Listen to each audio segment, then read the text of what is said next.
Welcome back, everyone, to the cigar smoke-filled back room.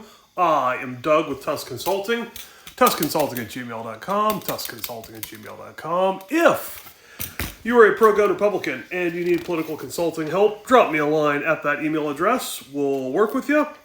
If you are not a pro-gun Republican, I have absolutely no interest in anything you have to say or do. Today's video is going to be a little bit different than our typical video series where we talk about things that are not discussed enough in politics, or at least not discussed honestly enough. Instead of that, today we're going to talk about the upcoming September 10th debate between former President Donald Trump and current Vice President Kamala Harris. Okay, before we get too far into the video, the cigar of the day is a Diesel, one of their Whiskey Row series. And the bottle of the day is a Glenmorangie. This is a Highland Single Malt Scotch whiskey.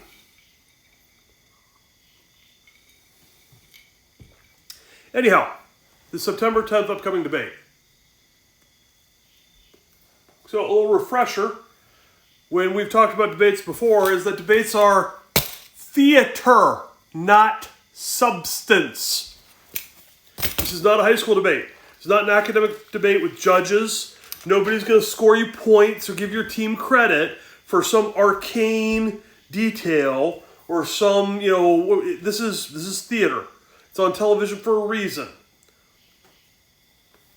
And Donald Trump knows something about being on TV, okay? So, let's get into this upcoming debate. First off, this may be the only debate between the two of them. Yes, Donald Trump proposed 3 debates. Kamala Harris only agreed to this one and said possibly one more. But we only know for sure this one's happening. So this may be it. There's only one debate between Trump and Biden imploded after that. So this may be the only debate between Trump and Harris. This could literally be it. As a result, it is very important that Donald Trump take this opportunity to close the deal with the American people. Okay? People are paying attention now. We're past Labor Day. A couple months out from the election, people are starting to pay attention. Yes, political nerds like you and I have been paying attention for a while. We're not normal, and that's okay. The average person, the average voter who may show up is now going to look and see what's going on. This is the time to get through to them. Because Donald Trump did so well against Joe Biden in that last debate, expectations are very, very high. Additionally, when Kamala Harris ran for president back in the 2020 cycle, and technically in 2019, she did not debate all that well. In fact, most of her debate performance is memorable is about, calling Joe Biden a racist, which I'm sure was just very endearing. So expectations for Kamala Harris are actually quite low. The difficulty with all that is a lot of perception about how you do in the debate, which is theater, not substance, is all about expectations. If they expect you to do well, and you just do average, then you underperformed, right? But if they expect you to do not great, but you do average, then you did better than they thought. Expectations are a big part of this game, and Donald Trump has a lot to live up to considering his performance where he literally just single-handedly obliterated the Biden candidacy. And, well, not single-handedly, Joe Biden certainly helped implode his candidacy that night. Donald Trump just happened to be there and doing a good job in his debate role as well. Anyhow, but there's something I just mentioned. Average voters are paying attention now. You ever see one of those man on the street interviews? You know, where they send a guy out the microphone, they ask people random stuff on the street, like, who's the president, who's the vice president, who's your senator, who's your congressman, things like that. And how awfully badly these people answer.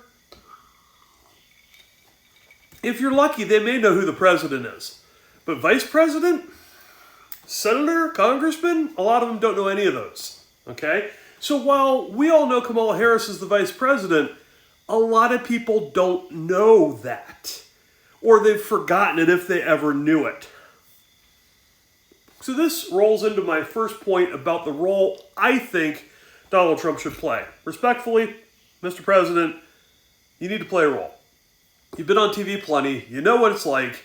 You need to play a role here. And part of this role is to not use personal insults. I know it's fun to say Kami Kamala, and people like me appreciate it. We really do. But you're not talking to me. You're talking to the average swing voter in those handful of swing states, and they're not going to respond well to that. What might they respond well to? That can also work in your benefit is if every time you refer to her, you call her Vice President Harris or Madam Vice President, something like that. This is a double-edged sword, metaphorical sword. On the one hand, it sounds respectful, right? It sounds stately. It sounds nice. On the other hand, it reminds people that she's in the administration right now. And so whatever's going wrong in the economy and the world, and she's at least partially responsible for it, right, bro? So you get to sound respectful while, metaphorically, cutting her legs out from under her. And that's gorgeous. So please, please, please, look, if you're at your rally and you want to call her Kami Kamala, bro, I'm on board. 200%, all right? For this debate, Vice President Harris, Madam Vice President, etc., etc. Be respectful as you destroy her career, okay? It'll work. It really will. That's the first thing. Second, as a caveat, a little joinder to that, bro, no need to discuss her racial identity. It literally doesn't matter. Just leave it alone. You win nothing. You lose there, if anything. There's no points to be scored there. Play the role of the guy who doesn't care, because you shouldn't, right? You're trying to win, and her makeup and back, it just doesn't matter. Leave it alone. 2, tie her to Joe Biden. Joe Biden was doing badly, which is why he dropped out, okay? Tie her to Joe Biden. Call her vice president, like we said. Talk about, this is the thing, issues are on your side. The issues are on your side, Donald Trump. They're absolutely 200, 300% on your side. Run with them. Mention the fact that as vice president, which she is right now, she cast the tie-breaking vote for the Inflation Reduction Act, which Quinn's first law, liberalism always generates the exact opposite of stated intent. Well, the Inflation Reduction Act certainly did not reduce inflation. It actually made it much, much worse, okay? She cast the tie-breaking vote in the Senate in favor of it. Nail her on that. Tie her to it. It's a policy thing. It's completely fair game. The border. I know you like talking about the border, Donald. I know you do, and rightly so. She was the border czar. It's on the record. She's the border czar, and she didn't care enough to go. And the border is the worst condition our border has ever been in 200 plus years of nationhood. Obliterate her soul on the border issue. She's the border czar. And then, of course, the crime issue. All those weak-kneed, soft-on-crime prosecutors, of which she is one. She plays like she's some tough-on-crime prosecutor now. Bring up the fact that when she was Attorney General, or maybe it was before that. Anyhow, when she was involved in the law enforcement end of things, she proposed a policy where they wouldn't arrest drug dealers, not users, not possession, dealers, until the third time they'd been caught. Only then did she think they should be arrested and have charges filed. That would literally mean that you could watch somebody dealing drugs in front of a school and you'd have to twice tell them to go away before you could break out the handcuffs. A dealer! Nail her on this. Talk about the bail fund that she was, supporting, what with the riots and all that. After, the one where they burned down a police precinct. Yeah. Nail her on that. She's vulnerable on these issues. Vulnerable as all heck. Stick to these policy points, these issue points, and she is a loser. And you'll know she's losing because she'll break out that nervous laugh. She's got insecurities, brother. Tons of insecurities. and you can hear it loud as a bell when the cackling starts, okay? And yes, Cackling Kamala, another fun name. Don't say it. Don't say it. At the rallies, say it. Don't say it at the debate, okay? But when she starts to do that nervous laugh, it's because she knows she's in trouble, all right? Speaking of which, she's trying to cover for all her awful policy positions by now suddenly claiming she's not like any of those things that we all know she is. It's not that she's flip-flopping, she's lying. She's straight up lying, and she's copying out of your playbook, bro, okay? And she's doing it because she's focus grouped it and knows that these are actually popular points, because the issues are on your side, Donald.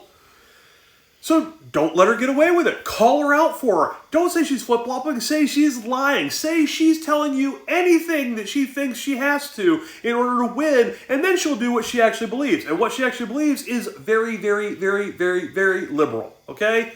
Call her out on it. Don't let her get away with it. Put heat on her. And last, of course, if she actually did have an evolution of a position, she could have the administration she's part of right now doing these things. Anybody see the Southern Wall getting built? No?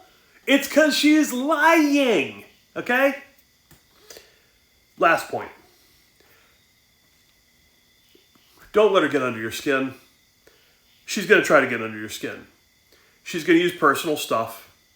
Just like Biden tried, he got all mad in the last debate and, they're going to get the rehearsed lines, and they're about 34 felonies and blah, blah, blah, blah, blah. They're going to say all kinds of nasty things about you and about your family. And I get it. You take this stuff personally. Look, since you've got involved in public life, there's been nothing but heat about it, right? You've taken lots of slings at it. You literally got a fresh ear piercing, and not in a normal way. They've gone after your family. They've gone after your freedom. It's been absolutely horrible and despicable and disgusting and beneath what America stands for. And I know that you take it personally. But on that night of the debate, you need to play the role of a guy who doesn't take it personally.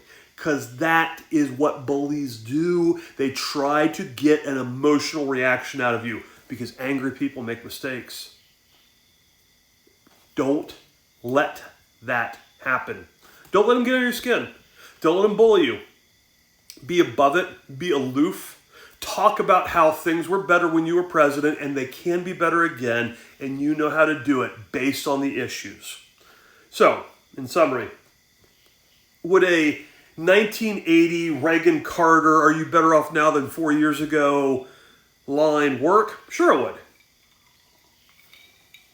And I fully expect that the Donald will have such a line ready.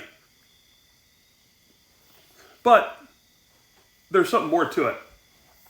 I think specifically for the personality that is Donald Trump, a better line would be that to say, I want to be president, everybody's president, even if you don't like me, because at least you'll be doing better on the issues that we all care about than with Vice President Harris. I think that's really the key. Appeal to those swing voters from those swing states. The people that are watching with their one and only chance before casting a vote to see who they prefer. They really don't know anything about Kamala Harris. They don't. Most men on the street, they don't know anything. Define her. Define her as a liberal liar on the issues. And define yourself as the person who can lead America forward, fair to everybody, with good policy results. You do that, and you have a good chance to close the deal, which is what we're here to do. Again, I am Doug with Tusk Consulting, tuskconsulting@gmail.com, tuskconsulting@gmail.com. Thanks everybody for your attention.